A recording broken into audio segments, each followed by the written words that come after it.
En tant que célibataire, on a parfois peur de déranger nos amis mariés en les téléphonant périodiquement.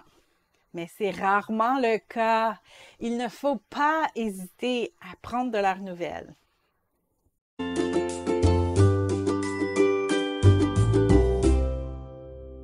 C'est à son tour de me téléphoner, disent parfois certains célibataires en faisant référence à leurs amis mariés.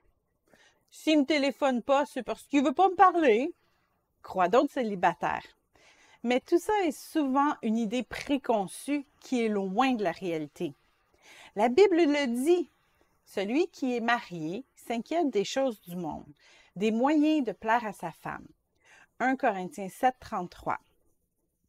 Oui, nos amis mariés sont parfois tellement préoccupés par le problème mondain qu'ils peuvent oublier de prendre des nouvelles de leurs amis célibataires.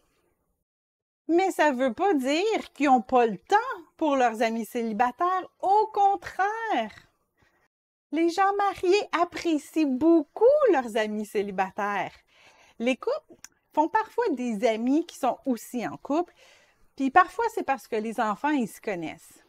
Mais les amis célibataires apportent un vent de fraîcheur dans la vie d'une personne mariée.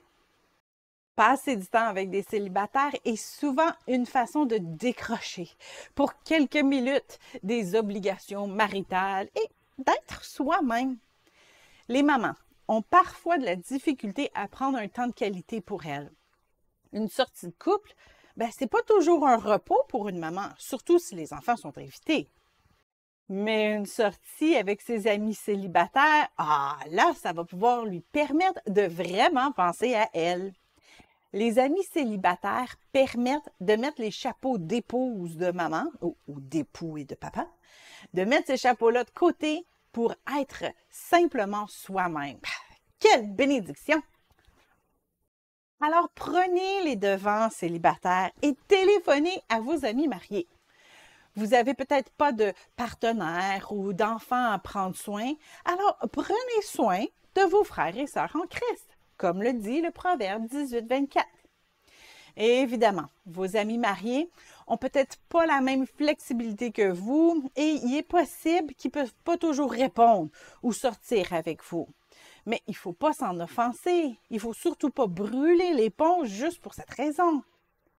Si vous croyez que votre ami marié est plus intéressé à avoir une relation avec vous, ne restez pas dans les suppositions.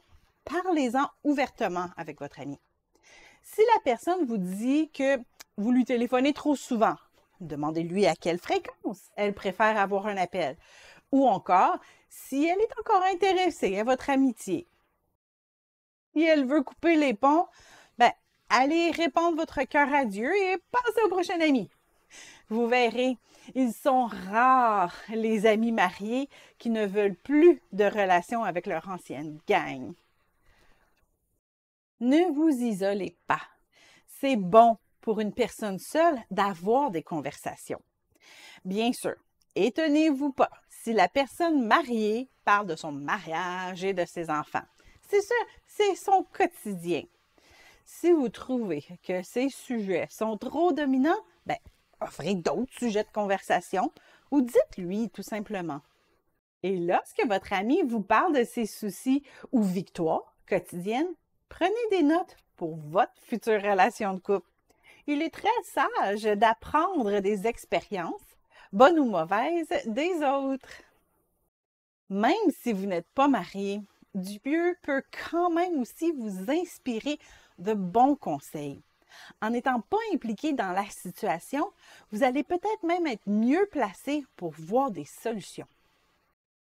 Alors n'attendez plus, décrochez le téléphone. C'est bon pour vos amis mariés et c'est bon pour vous.